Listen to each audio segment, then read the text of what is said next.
Hola, ¿qué tal? ¿Cómo están? Soy el maestro Rubén. Bienvenidos a otra clase de promoción del pensamiento creativo y en esta ocasión vamos a hablar de nuestro tema, las facultades superiores del ser humano.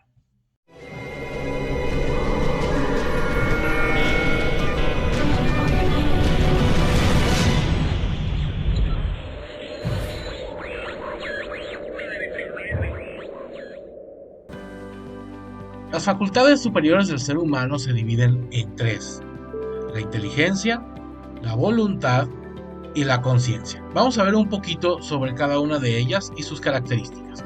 Comencemos con la inteligencia. Bueno, la inteligencia es la capacidad de relacionar los conocimientos que poseemos para llegar a entender y asimilar, elaborar y dar solución a determinadas situaciones o problemas. Ahora, la inteligencia tiene varias funciones, ¿sí? Una de ellas es la de analizar. Analizar es la capacidad de descomponer o de ver un todo por partes. Por el análisis, la inteligencia observa. Por ejemplo, un árbol y lo subdivide en raíces, troncos, ramas, hojas, etc.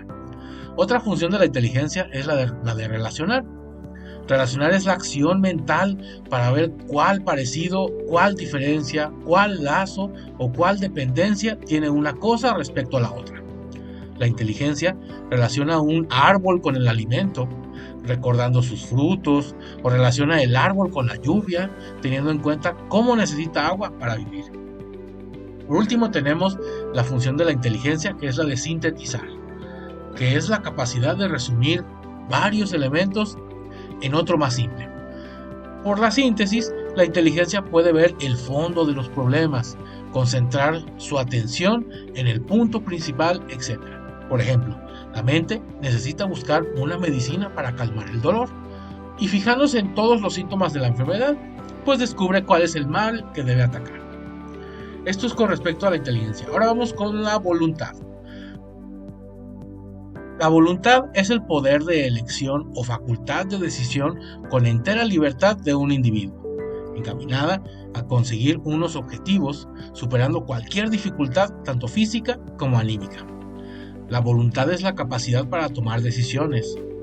Es el centro de mando de la persona. Es donde se determinan los planes a realizar, donde se rechaza lo desagradable y donde se admiten sufrimientos o esperas pacientes. No decidimos con la inteligencia, ni con los sentimientos. La inteligencia da ideas y aclara las ventajas o inconvenientes de tomar una decisión. Los sentimientos nos inclinan hacia un lado u otro, pero al final es la voluntad quien decide en base a todas estas sugerencias que ha recibido, porque es la pieza clave del edificio de la personalidad. Se podría decir que se es más hombre o se es hombre de verdad por el dominio de la facultad superior de la voluntad sobre los instintos en este caso. La voluntad se fortalece con el tiempo, no se educa con grandes actos heroicos, se cultiva con el esfuerzo de cada día, de cada hora. Es la gota de agua que taladra la roca más dura con su golpeteo constante. Por eso, el primer medio para afrontar o para formar la voluntad es el trabajo constante. Ahora, vamos con la conciencia. La conciencia es la facultad superior que nos hace percibirnos en un mundo y capacitarnos para conseguir el bien y el mal.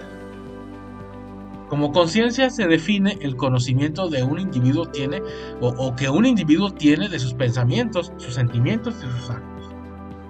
La conciencia es la capacidad propia de los seres humanos de reconocerse a sí mismos, de tener conocimiento y percepción de su propia existencia y de su entorno.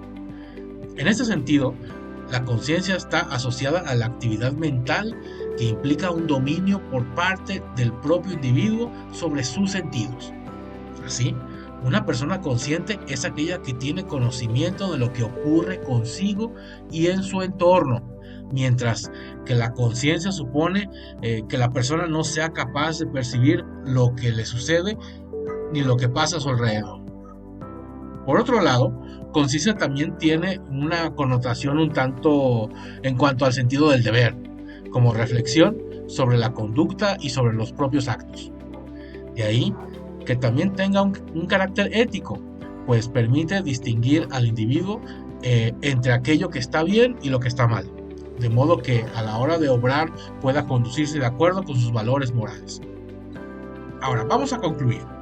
Fíjense bien, como educandos, como profesores, el conseguir que seamos disciplinados o que nuestros alumnos sean disciplinados, capaces de seguir unas normas o pautas, estimular el grado de atención, la constancia, el orden, la limpieza, la paciencia y junto con esto el afán de superación, el espíritu de lucha, la honestidad, la nobleza y el tesón. En definitiva, desarrollar las facultades humanas como estas que vimos es una tarea apasionante de la que todo educador o maestro queda enamorado, ¿sí? Entonces, básicamente, educar no es solamente crear un aprendizaje significativo en nuestros alumnos, sino que es formarlos integralmente como personas y sobre todo desarrollar estas facultades superiores del ser humano. Siempre que nosotros queramos formar a una persona, tenemos que tomar muy en cuenta estas tres facultades superiores del ser humano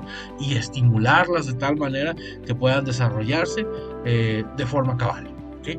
Entonces, con esta reflexión le vamos a dejar hasta aquí y nos veríamos la siguiente semana, ¿sí? Hasta pronto.